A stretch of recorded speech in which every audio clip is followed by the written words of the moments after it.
자, 우리 저 김티모데 목사님이 우리 평화나무에 공명선거감시단장으로도 활동하시고 그 선거 때는 그 평소에는 기독교 회복센터장으로서 지금 전광훈 고발 최전선에 서신 분이십니다.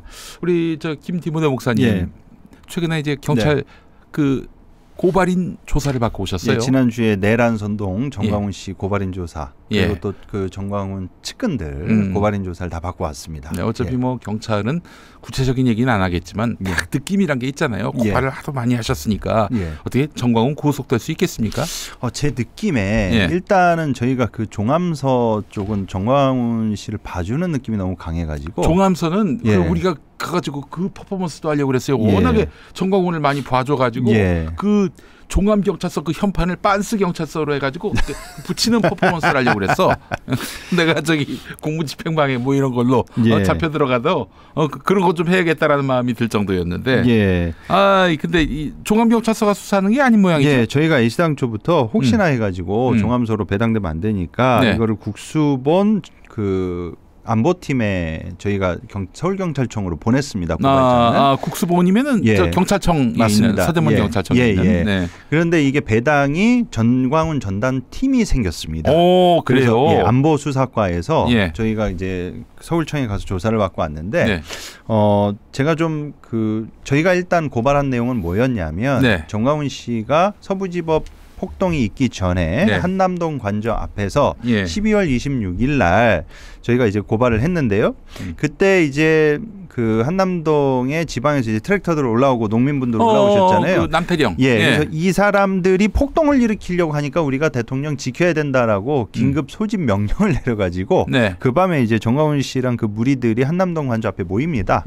그때 이제 2차 계엄을 해야 된다는 식으로 정광훈 씨가 발언을 해서 저희가 내란 선전 혐의로 이제 고발을 했고 그거에 대한 이제 고발인 조사를 받으러 갔는데 일단은 경찰 쪽에서 지금 어떻게 하고 있냐면 제통에서 들은 얘기로는 서부지법 폭동 건을 다루는 분들이 따로 있고 그리고 그 이전에 선동선전한 발언을 다루는 또 따로 다루고 그리고 훨씬 더 이전에 작년 10월 그 이전 것까지도 지금 거의 촘촘하게 세밀하게 정광훈 씨를 다 먼지 털듯이 하고 있다. 이유는 뭐냐? 예전에 정광훈 씨가 한번 그 수갑 창을 했다가 경찰 상대로 소송을 해서 정광훈 씨가 승소를 했어요. 그렇죠. 이게 이제 수갑 찬 걸 보여주지 말아야 되는데 이걸 보여가지고 그래서 뭐 정광훈에 대해서 뭐 이미지를 씌운 반인권적 처사를 했다 이런 이유로 해서 수사기관에서 배상을 하는 그런 상황이 된 것이죠. 그리고 장희동 알박기 사건 때도 지금 정광훈 씨만 빠져나갔어요. 윗구라지처럼. 아니 정광훈 지시 없이 그러면 그 뭐 이형석 등 이런 인간들이 그러면 마음대로 했다? 이건 마치 뭐 707 특임단장과 특전사령관이 윤석열 지시 없이 국회를 침탈한 거라는 주장하고 별 차이가 없어요. 그러니까 사법부가 조금만 더 이 인과관계를 주도 면밀하게 살폈어야 되는데 저는 여기서 좀 판단 미스가 있다고 보고 왜냐하면 지금 당장 사랑제일교회 홈페이지 딱 들어가 봐도 담임 목사는 정광훈 씨로 안 돼 있습니다. 딴 사람으로 돼 있어요.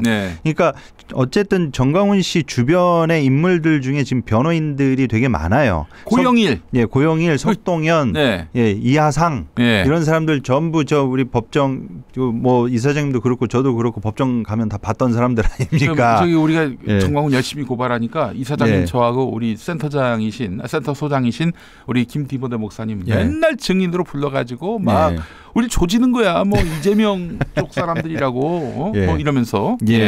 그래서 뭐 맨날 봤던 사람들인데 지금 저 윤석열 변호인하고 김용현 변호인하고 있잖아요. 그렇죠. 그러니까 이 경찰 쪽에서도 이걸 다 인지를 하고 있어요. 변호인들이 많기 때문에 어떻게 해서든지 빠져나가려고 아주 몸부림을 칠 거다. 그래서 촘촘하게 이석기 판례를 기준으로 해서 빠져나가지 못하도록 서부지법 폭동건을 맡고 있는 그 팀 그리고 그 이전 팀 그리고 그 훨씬 전 발언 그거를 폭넓게 지금 보고 있다. 그러니까 이제 좀 기다려 봐라. 그런데 제가 이제 노골적으로 한 언제쯤 구속될까요? 그랬더니 그거는 알려주기 어렵다고 그러시는데 일단 계획은 세워놓은 모양이네.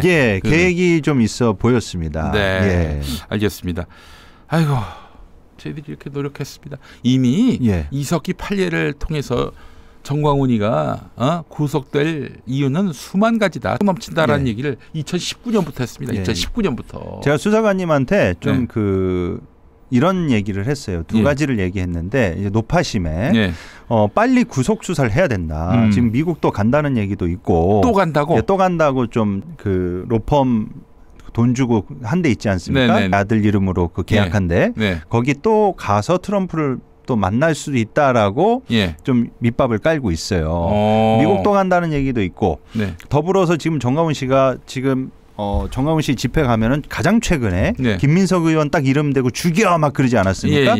제가 그래서 경찰 수사관한테 뭐라고 그랬냐면 행여나 지금 이대로 두면 헌법재판소 탄핵 결과 나왔을 때 폭동 또 일어날 가능성이 농후하다. 그렇지. 그리고 요 사이에 지금 그 김민석 그 의원 죽이라고 한 거 있지 않습니까? 제가 그 영상을 수사관한테 직접 보여줬어요. 그러면서 행여나 요 사이에 민주당 의원들이나 당대표나 또 피습하는 일이라도 터지면 당신들 구속 수사 안 하고 지금 시간 이렇게 지연됐다가 여론 문매 맞을 수도 있지 않겠냐. 그렇지. 그러니까 조금 신속하게 해야 되지 않겠냐. 이 우려에 대해서 이제 얘기를 했고 또 한 가지 우려는 뭐냐. 첫 번째 구속된 그 이모 특임 전도사, 그리고 이형석, 그리고 두 번째 구속된 윤모, 특임 전도사, 이 두 사람. 그 정광훈 씨한테 너무나 충성하는 사람들이기 때문에 잡히고 난 다음에 발언을 할 때 시킨 거 전혀 없다. 둘이 뒤에서 짜고요. 뭐 심증적으로 우리는 정광훈이 시킨 거 하나도 없고 내가 했다. 그렇게 얘기하겠지 처음에는. 그렇게 정광훈 씨를 옹호하고 실드 칠 수가 있다. 그래서 난 그런 게 우려스럽다. 이 두 가지를 딱 얘기했습니다. 근데 이제 그 경찰국께서 뭐라 그러냐면 봤을 때는 그렇게 그러니까 그 두 사람 말고요. 그러니까 그 두 사람을 지칭하진 않았습니다. 지금 구속해서 수사하고 있는 다른 사람들도 꽤 있지 않습니까? 인원들이. 그 사람들 중에 그리고 이걸 종합해 봤을 때 그렇게 정광훈 씨한테 충성도가 높아 보이지는 않았다라는 식으로. 그 지금 들어간 사람 중에 전광훈에게 불리한 진술한 사람이 있다 이런 얘기인가요? 있다는 것처럼 느끼는 말씀을 하셨습니다. 그러니까 그거는 걱정 안 하셔도 된다. 자기가 봤을 때는 그렇게 소위 충성도가 이제 높아 보이지 않다는 얘기죠. 이형석이가 만약에 그 사실대로 얘기한다면은 전광훈과의 의리를 지키지 않는다면은 이거 아주 치명적일 텐데. 근데 뭐 그 진술도 진술이지만 그 체포된 사람들 중에 지금 일단은 언론을 통해서 드러난 사실관계에 드러난 지금 한 70명이 지금 구속된 상황이에요. 특임 전도사는 일단 2명 드러났지 않습니까? 근데 나머지 그 인원 중에도 사랑제일교회 있을 수도 있는 거지 않습니까? 근데 아주 단순하게 생각해 보면 이영석 씨 그리고 그 윤 씨 휴대폰 통화 내용만 조회해 보고 체포된 사람들 지금 구속된 사람들 통화 내용만 정광훈 쪽하고 조사만 해보면 바로 나올 수 있는 부분들이 있지 않나. 행여나 이영석, 윤모 그 사람이 전광훈하고 그 최근에 통화한 것이 있다면은 그러면은 정광훈이 난 저 사람들 모른다. 후진 신학교 나온 사람들이다. 내가 나이 70에 저 친구들하고 내가 어울릴 짬밥이냐 이런 얘기는 완전히 거짓말이 되는 것이고 그렇게 되는 것이죠. 그 이제 구속 사유가 될 수도 있는 거예요. 그래서 이번에는 제가 정광훈 씨 관련 그 소송을 저희가 29개를 하고 있고 관련 재판을 지금 공판 중인 게 5건이 있는데 나가면 분위기라는 게 느껴지지 않습니까? 그렇죠. 이번에는 좀 이 수사관님들이 좀 의지가 되게 강해 보이는 종합경찰서가 아니라서 그런 것도 있을 거야. 그렇습니다. 그 종합경찰서도 계속 무혐의하고 솜방망이 처벌했잖아요. 근데 제가 가장 최근에 조사받으러 갔을 때 수사관님이 좀 바뀌셨어요. 그 바뀐 수사관님이 제가 누구라고 말은 좀 특정하긴 그렇지만 이전에 수사 결과 나온 것들을 쭉 보면서 제가 좀 이게 탐탁치 않다라는 식으로 좀 항의성 얘기를 하니까 그분도 이해가 안 된다고 그러시더라고요. 근데 그 이해 안 된다고 하시는 분, 새로 오신 분이. 아까 지금까지 종합경찰서의 전광훈에 대한 수사에 대해서 이해가 안 된다. 이해가 안 된다고 하신 분이 오히려 이번에는 정광훈 관련 건들 전부 송치로 4건을 통과시켜 통과시킨 결과를 나왔습니다. 그래서 종합소도 이제는 하도 이제 여론의 문매를 맞으니까 최근 건 뭐 퍼스트 모바일 그리고 정당 가입, 공천, 현금 대가 그 사건들 다 송치됐습니다. 돈을 주고 뭐 시킨 게 또 있었잖아요. 그 사건이 뭐였더라? 그 돈봉투도 살포했고. 그렇지, 기자한테. 그리고 그 진보 유튜브한테도 돈봉투 줬다가 맞습니다. 바로 잡혔어요. 그 진보 유튜브가 서울의 소리였죠. 줄 사람들한테 줘야지. 그리고 서울의 소리한테 주면 어떡하나? 공천 비례 주는 대가로 그때 그거 했잖아요. 그 뭐 에피소드로 말씀드리면. 그 사람도 저희한테 제보하고 이야기를 해줬었습니다. 그분이 또 빼박입니다. 그 유명한 부인의 아주 유명한 부인, 유명한 분의 부인인 걸로 알고 있어요. 무슨 일장기. 일장기. 알겠습니다. 그분이 이제 뭐 나오려고 했는데 그 돈을 줬는데 뭐 아무런 공천에 반영이 안 돼가지고 야마 돌아가지고 죄송합니다. 빡 돌아가지고 알겠습니다. 그런 일들이 있었군요. 잘 됐습니다. 그거 넘어갔으면 와 정광훈 위기네. 그 선거법 위반 아닙니까? 위반입니다. 그리고 그 오살리에서 민주당 의원 명단 쫙 띄워주면서 그렇죠. 오살리 금식기도원 저 조용기 목사 그 장모 맞습니다. 장모를 기념하는 기도원인데 거기서 이제 정광훈이 집회하면서 민주당 의원들 이름 쫙 그러면서 워딩도 이랬어요. 이상민 얘는 아니야. 얘는 국내로 가서 그렇게까지 얘기를 했습니다.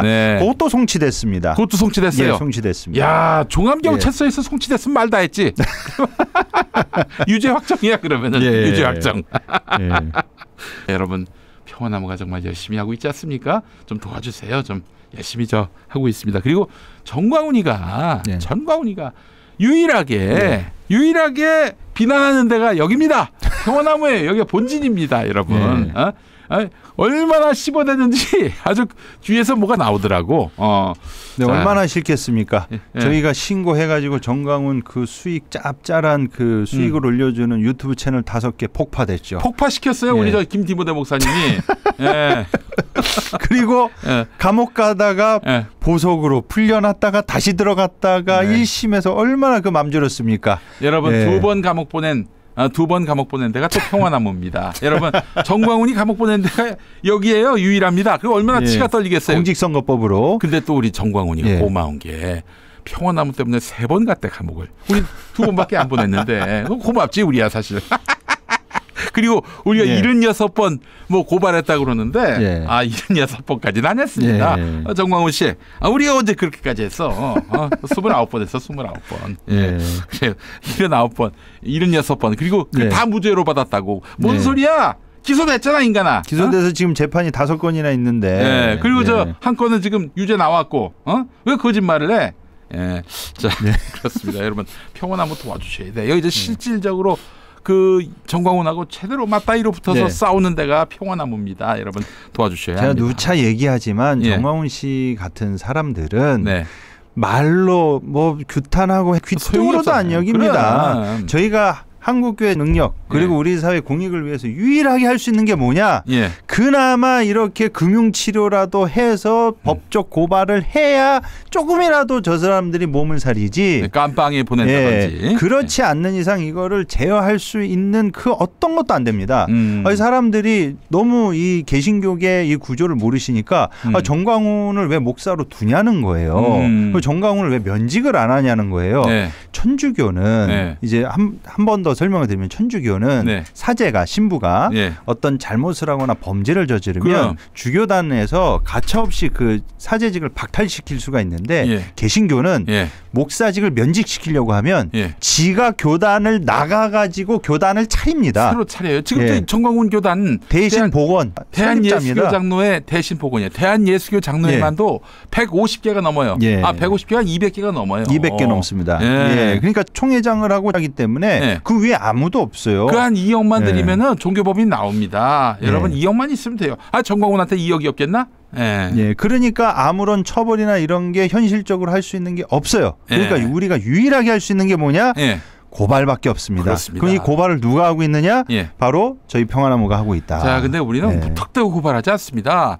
그 우리 법률 내주시는 변호사님 계십니다. 변호사님 통해서 저희가 돈을 들여가지고 이거 저 고발할 만한 사안인가요? 해서 그 좀 뭐 유죄 판결이 나올 수도 있는데 뭐 좀 희박하다 그러면 아예 안 합니다. 왜냐하면 정광훈 씨 같은 경우에는 저희를 아주 그냥 이를 갈고 있기 때문에 어설프게 고발을 했다가 무혐의가 나오면 무고로 다시 되걸어옵니다. 그럼 또 제가 재판정 나가야 되고 뭐 저기 수사받으러 나가야 되고 아마 뭐 그게 두려워서 그런 건 아니고. 그게 두려운 건 아니지만 빼박 무고로 다시 걸 수 없을 그런 사안들 그것만 정확하게 해서 고발을 하고 있습니다. 시민단체의 포지션에서 또 그래야 될 이유가 뭐냐면 어설프게 가능성 없는 사안을 무분별하게 무차별적으로 고발했다가 무혐의가 나와버리면 같은 혐의로 다시 고발하기가 좀 어려워지는 경우가 있습니다. 뭐 대충 뭐 언론 기사 그냥 카피해가지고 뭐 프린트해서 그 제출을 아니 언론 기사가 증거입니까? 그 증거는 아니지, 그거는.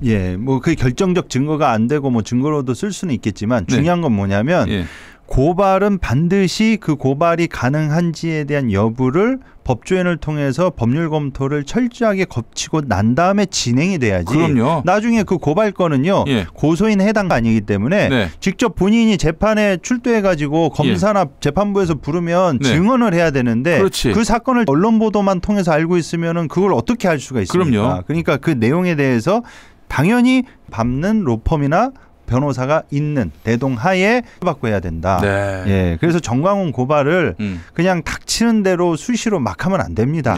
그걸 좀 말씀드립니다. 디테일 면에서는 우리 김디모데 목사님만한 분이 없어요. 김용민이보다도 훨씬 이 사안에 대해서 잘 아시는 분이고 왜냐하면 고발 실무도 담당하시고 법정 나가서 증언도 하시고 변호사들하고 막 다투기도 하고 뭐 그러면서 이 사실을 증언하는 일을 위해서 애를 많이 쓰고 계신데 하여튼 평화나무가 열심히 하고 있으니까 여러분 도와주시면 감사하겠습니다. 도와주시면은 여러분 정광훈이가 까불지 못하는 대한민국으로 만들어 드리겠습니다. 자, 정광훈은 근데 무슨 돈으로 이렇게 이런 사업들을 벌이는가? 뭐 궁금해하시는 분들이 계십니다. 저희가 저희 업적이라기보다도 그래도 사실이니까 말씀을 드리는데 아니 효능감 있어야지 시민단체도 후원을 하시는 만큼 그 결과물이 있어야 되지 않겠습니까? 지금 정광훈 씨 저희한테 기부금품법 위반으로 재판받고 있어요. 지금 정광훈 씨의 쉽게 말하면 돈줄의 핵심은 유튜브 방송이랑 그리고 현장에서 걷는 헌금 요거 갖다가 이제 충당이 안 되는 나머지 지점들은 이런저런 사업을 합니다. 뭐 알뜰폰을 판다든지 무슨 카드를 한다든지 여러 가지 사업을 벌이고 있는데 사실상 이 사업에 대한 불법성의 여부를 이미 이 정광훈 씨 일당들이 불법에 저촉되지 않게 하기 위해서 법률적으로 받고 하기 때문에 저 사람들이 판매하고 있는 내용물을 보면은 기존의 일반 상품에 비하면 품질도 안 좋고 내용도 안 좋은데 가격이 터무니없이 고가입니다. 그런데 여기를 사람들을 어떻게 이제 이끄냐면 이거 대부분 가입하고 하는 사람들이 저 집회에 나간 분들이잖아요. 그 집회에 나간 압도적 다수가 연령층이 어떻게 됩니까? 어르신들이에요. 근데 그 어르신들의 신금을 울립니다. 이거 가입하면 어차피 어르신 카드 하나 있어야 되잖아요. 휴대폰 쓰셔야 되잖아요. 일반 LG, 삼성 이런 거 쓰지 마시고 저희 구구 세력 우리가 정광훈 측에서 운영하는 여기 가입하고 여기서 해주시면 이 수익금을 어디다 쓰겠습니까? 헌금하는 셈 치고 애국운동으로 씁니다. 이런 식으로 마케팅을 한단 말이에요. 그러니까 애시당초부터 속이진 않은 거예요. 또 법적으로 빠져나가려고. 왜냐하면 속이면 이걸 걸린다는 걸 알거든요. 그래서 정광훈 씨의 큰 돈줄은 크게 현장에서 들어오는 헌금 그리고 이 정광훈 씨랑 아까 제가 초반에 말씀드렸듯이 한국교회 90%가 주류 보수 신앙관을 갖고 있다고 그러지 않았습니까? 그 사람들의 세계관, 사고체계는 한국교회를 그리고 우리 사회를 저 북한, 사탄이 장악하고 있는 북한 세력으로부터 지켜야 된다. 여기에 동의하는 많은 그 대형교회의 거물급 인사들이 뒤에서 음양으로 이게 지원도 해주고 그래서 최근에는 원로 불러다가 호텔에 불려가지고 식사 제공하고 아이고. 진경총회장들 전부 다 불러가지고 네. 이 집회도 열고 좀 지지 발언도 지금 좀 위기에 처해 있으니까 예. 한번 물타기 하려고 하지 않았습니까? 예. 그래서 정광훈의 돈줄, 첫째는 현장에서 거쳐지는 헌금, 둘째는 유튜브 수익금, 그치. 셋째는 이제 이런 사업들. 그런데 사업은 하는 족족 거의 다 망하거나 잘 되질 않습니다. 네. 그래서 수익성이 별로 없기 때문에 예. 그래서 뒤에서 우리나라 반공 극우 세력들, 큰 손들 이 사람들이 사실상 물주와 돈줄 역할을 하고 있다. 네. 예. 아유, 그렇기 때문에 이 더 이상 방치하면 안 돼요. 큰일 납니다. 저 아무래도 은퇴하신 분들, 또 연로하신 분들의 그 어떤 인지 능력이라든지 판단 능력은 젊었을 때 그 아주 그 뭐랄까 명민하던 그때와 달라요. 그렇기 때문에 전에 제가 정말 끔찍했던 게 뭐냐면 코로나 때였는데 헌금하라고 그러니까 어떤 사람이 캐시박스 들어가더니 뭐 어마어마하게 그 10,000원짜리 다발을 들고 와서 그냥 헌금통에다 확 넣어버리더라고요. 아이 그냥 내가 헌금통 들고 와서 우리 평안하고 농담입니다. 옛날에 여러분. 그런 사람들이 있었죠. 그런 헌금 바구니 돌리면은 늦는 척하면서 안에 걸 이렇게 휘어잡아가지고 하는 사람들이 있어요. 그런 분들이 있었죠.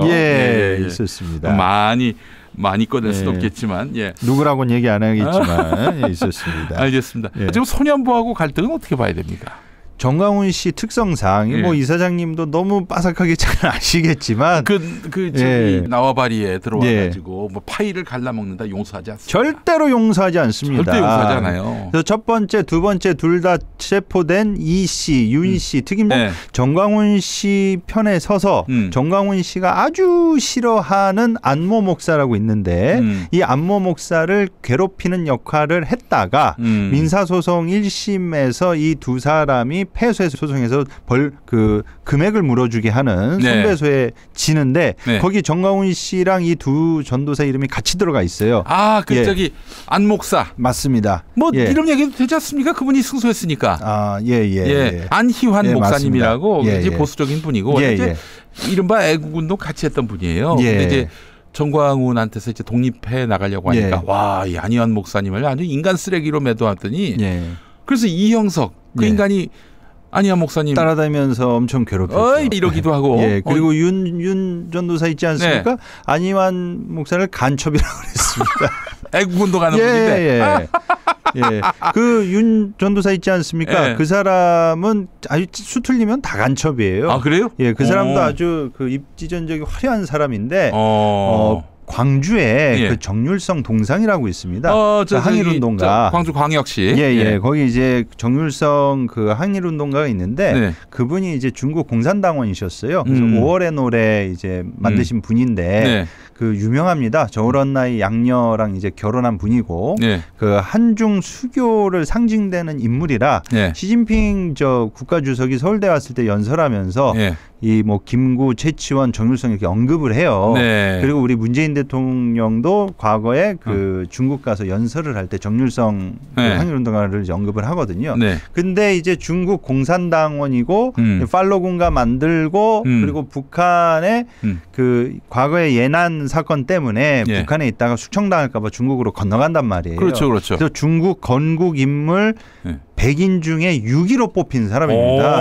그래요? 엄청 유명한 사람인데 그 북한 정부에서 이제 군 활동을 해가지고 이 그런 문제 때문에 국가 보훈 서훈수훈이 안 돼요. 그 유족들이 문통 때 했는데 근데 그런 사람을 이제 남북 화합의 의미로 그 한중 수교의 의미로 이제 그 광주시에서 동상을 만들었는데 이 윤전도사가 두 번째 체포된 윤전도사가 가서 아작을 내놓습니다. 그래가지고 기물훼손으로 실형을 선고를 받은 전력이 있어요. 그러니까 이분은 극우 반공에 아주 찌들어 있는 사람입니다. 그래서 제가 왜 그 소년보 얘기를 하다가 안희환 얘기를 하느냐. 이제 물으신 게 그거였잖아요. 왜 소년보하고는 갈등하느냐. 안희환 씨가 처음에 정광훈 씨랑 같이 안희환 목사가 정광훈 씨랑 같이 이렇게 집회도 하고 손잡으려고 했었어요. 처음에. 그리고 뭐 이단 시비 걸렸을 때 소년보 목사랑 패턴이 똑같습니다. 소년보 목사도 고신 교단에서 정광훈 씨 2단 정지할 때 쉴드 치는 역할을 뒤에서 했다고 그랬거든요. 안희환 목사도 그랬다고 그랬어요. 뒤에서 좀 이렇게 힘을 썼다. 근데 그렇게까지 한때 같이 연대해서 함께 했는데 네. 안희안 목사가 네. 이제 개신교 시국선언 비슷한 거 그래서 33인 뭐 이렇게 발표 같은 걸 한단 말이에요. 네네네. 그때 정광훈이 빠져 있었어요. 네. 그 사실을 알고 정광훈 씨가 이제 발작 버튼이 된 거죠. 감히 지까지 것들이 네. 뭐라고 나 빼고. 야 너희들 10년을 따라와도 못 따라와 이런 얘기도 하고 말이죠. 예. 그러면서 심지어 그 안희안 목사를 그 애완견의 뭐 이게 뭐 그 동물의 비유를 들면서 아주 인격 비하 발언까지 하면서 아주 네. 심하게 멸시하는 발언을 합니다. 네. 그래가지고 이 소송이 이제 이후로도 진행하고 철천지 원수가 됐단 말이에요. 네. 똑같습니다. 이 소년보 목사도 세계로교회에서 이 사람은 본격적으로 뽕이 들어가기 시작한 게 언제냐면 적어도 이전까지는 뭐 네. 이재명은 끝이다 이런 짓은 안 했어요. 그래도 저희 공명선거감시단이 매년 선거철마다 모니터링 활동을 하는데 그때 단골 손님이긴 했습니다. 네. 왜냐하면 하는 멘트나 이렇게 말하는 내용들이 설교 때 네. 너무 이게 원색적으로 국민의힘이나 이제 그쪽 밀어주라는 식의 분위기를 간접적인 발언을 했기 때문에 네. 저희가 선관위 신고도 하고 그랬던 인물이거든요. 예. 그런데 언제부터 이렇게 완전히 본색을 드러나고 표현들이 과격하고 강경해지기 시작했냐면 네. 12.7 집회 이후입니다. 10월 27일 작년에 도심에 뭐 기독교인들 잔뜩 모아놓고 했던 집회. 표면적으로 내세운 거는 차별금지법 반대를 위한 집회였죠. 네. 근데 그때도 정광훈 씨랑 좀 말이 많았어요. 네. 예. 왜냐하면 소년보 목사가 정광훈을 찾아가가지고 네. 우리가 이런 집회 할 건데 네. 좀 이렇게 좀 하고 협조도 좀 해달라. 사람 좀 모아달라는 얘기지 사실. 근데 정광훈은 그거 탐탁지가 않은 겁니다. 정광훈 씨는 항상 이 정광훈 씨의 주장이 이거예요. 야 우리가 지금 광화문에서 이렇게 판을 다 깔아놨으면 니네가 기관을 따로 만들거나 따로 사람들을 모으는 게 아니라 네가 우리 집회에 와서 마이크 잡고 연대 발언하면 되고 이 집회에 니네 교인들하고 네 세력을 끌고 와서 합류하면 되는 것이지 뭔 놈의 세이브 코리안이 뭐 라이브 코리안이 뭔 코리안을 만들어가지고 이런 식으로 하느냐. 그래서 정광훈 씨는 절대적으로 이런 식으로 소년보처럼 하면 네, 철천지 원수가 됩니다. 저는 말이죠. 이 하나만 하고 우리 먹방으로 갔으면 좋겠는데 저는 소년보가 하고 있는 세이브 코리아 여기에 전광훈을 싫어하는 우파 성향의 대형 교회가 있다고 봅니다. 맞을까요? 예, 맞습니다. 정광훈 씨를 대체적으로 정광훈이 실은 게르기였어요. 그렇지. 왜 게르기였느냐? 필요는 한데 너무 천박하고 거칠고 하나님 까불면 죽는다 그러고 그런데 다른 선택지가 없지 않았습니까? 그렇죠. 그거에 대한 틈새를 소년보가 치고 나왔고 정광훈은 싫은데 아까 제가 말씀드린 대로 북한은 사탄이 장악한 국가인데 이 반공의 기치를 전면적으로 내세워서 이런 활동과 운동을 해줄 수 있는 세력이 하나 더 생긴 거죠. 그래서 이 지향점은 같은데 정광훈을 싫어하는 세력들이 사실상 이 소년보 쪽으로 쏠렸다. 그렇게 볼 수도 있겠습니다. 누구일까? 소년보 배후에 있는 대형 교회 참 미스테리하네. 미스테리합니다. 자, 근데 그 미스테리한 분이 자유통일당 그 개소식에 가서는 정광훈 씨랑 포옹을 하고 축복기도까지 해주셨죠. 또 최근에 또 저기 주술적 무속에 대해서 또 비판도 하시고. 김사환 목사랑 같이 열심히 또 다시 이제 태세전을 하셨더라고요. 미스테리예요. 자, 오늘 방송 마치겠습니다. 김디몬 목사님 다음에 또 모시도록 하겠습니다. 감사합니다. 고맙습니다.